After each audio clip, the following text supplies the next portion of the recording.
দিনের বেলায় কপিয়ে কপিয়ে সেদিন তোমাদের বক্তব্য কোথায় ছিলে?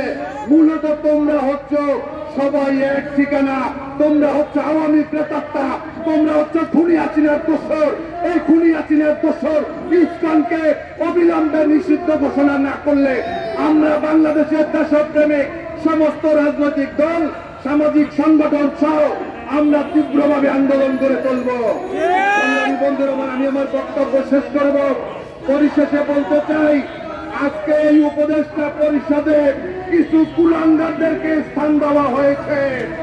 আমরা দেখেছি বিধান নামক এক ব্যক্তিকে, তাকে এই বিধানচন্দ্র, তাকে কোন কোথায় নিয়োগ দেওয়া হয়েছে আমরা জানতে চাই। আমরা বলতে চাই, এই রয়ের এজেন্ট বিধানচন্দ্রকে অবিলম্বে বহিষ্কার করতে হবে। আমরা অনেক আগে থেকে বলেছি, শেখ হাসিনার ভ্যানিটি ব্যাগের থেকে অনেক উপদেষ্টার নাম এসেছে।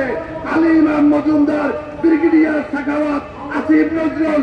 এই আসিফ নজরুলের পরিচয় আমরা জানি, তিনি ঘাতক দালাল নির্মূল কমিটির নেত্রী, জাহান্নামের ইমামের পিএস ছিলেন। তাকে আজকে এই উপদেষ্টা পরিষদে বসানো হয়েছে।